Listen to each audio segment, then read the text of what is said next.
What is the greatest ni'mah in this dunya? What is the greatest blessing of this dunya? And what is the greatest blessing in Akhirah?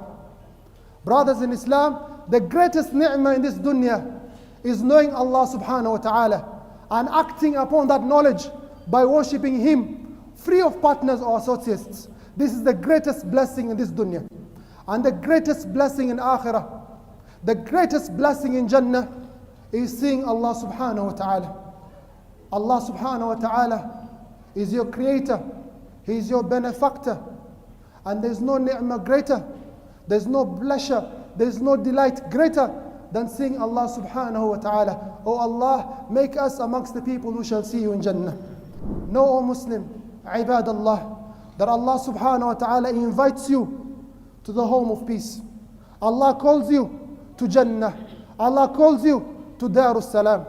Wallahu yad'u ila Daris Salam ويهدي من يشاء إلى صراط مستقيم للذين أحسنوا الحسنى وزيادة ولا يرهق وجوههم قتر ولا ذلة أولئك أصحاب الجنة هم فيها خالدون. Allah subhanahu wa ta'ala, He calls you to Jannah. Wallahu yad'u ila al-jannati wal maghfirati bi'idhnih. So dear brothers, accept this invitation. Allah subhanahu wa ta'ala is inviting you to Jannah. In Jannah, ikhwani fillah, Allah subhanahu wa ta'ala has prepared for you amazing things. He has prepared for you that which the eyes have never seen, that which the ears have never heard, and that which you have never thought of or imagined. That which the eyes have never seen, that which the ears have never heard, that which you have never thought of or imagined. Allah subhanahu wa ta'ala, He says in the Hadith al-Qudsi, He says, أعددت لعبادي الصالحين ما لا عين رأت ولا أذن سمعت ولا خطر على قلب بشر. قال إن شئتم فاقرأوا قول الله سبحانه وتعالى فلا تعلم نفس ما أخفي لهم من قرة أعين جزاء بما كانوا يعملون. Allah subhanahu wa ta'ala has hidden great pleasures in Jannah that you have never seen.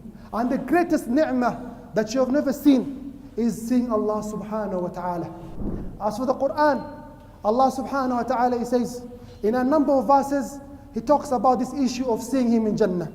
Allah subhanahu wa ta'ala, He says, وُجُوهٌ يَوْمَئِذٍ نَاظِرَةٌ إِلَىٰ رَبِّهَا نَاظِرَةٌ. He says, faces on that day will be bright, will be beautiful, will be glowing in beauty. Why? إِلَىٰ رَبِّهَا نَاظِرَةٌ. Because they'll be looking at their Lord. They'll be looking at Allah subhanahu wa ta'ala, and hence they will get the beauty of seeing Allah subhanahu wa ta'ala. قال إمام ابن عباس رضي الله عنهما تنظر إلى ربها عيانا بلا حجاب. That the Muslims, the people of Jannah, shall look at Allah subhanahu wa ta'ala bila hijab, with their eyes without an hijab, without a veil. Imam Hassan al-Basri rahimahullah, he says, تنظر إلى الخالق وحق لها أن تنظر وهي تنظر إلى الخالق. He says, the people will look at Allah subhanahu wa ta'ala وحق لها أن تنظر, and their faces will become beautiful. وهي تنظر إلى ربها, and they are looking at their Lord. Imam Ibn Kathir rahimahullah, he says about this verse, he says, وهذا مجمع عليه بين الصحابة وسلف هذه أمة ومتفق عليه بين أهل الإسلام وهودة الأنام. انتهى. He says, there's no khilaf amongst the Muslims that the people of Jannah will see Allah subhanahu wa ta'ala. This is the first evidence. Evidence number 2. Allah subhanahu wa ta'ala, He says, لِلَّذِينَ أَحْسَنُوا الْحُسْنَى وَزِيَادَةً. He says, the ones who do good deeds amongst you shall be given excellent reward, and for them is even more. There's no khilaf amongst the scholars of tafsir regarding this verse.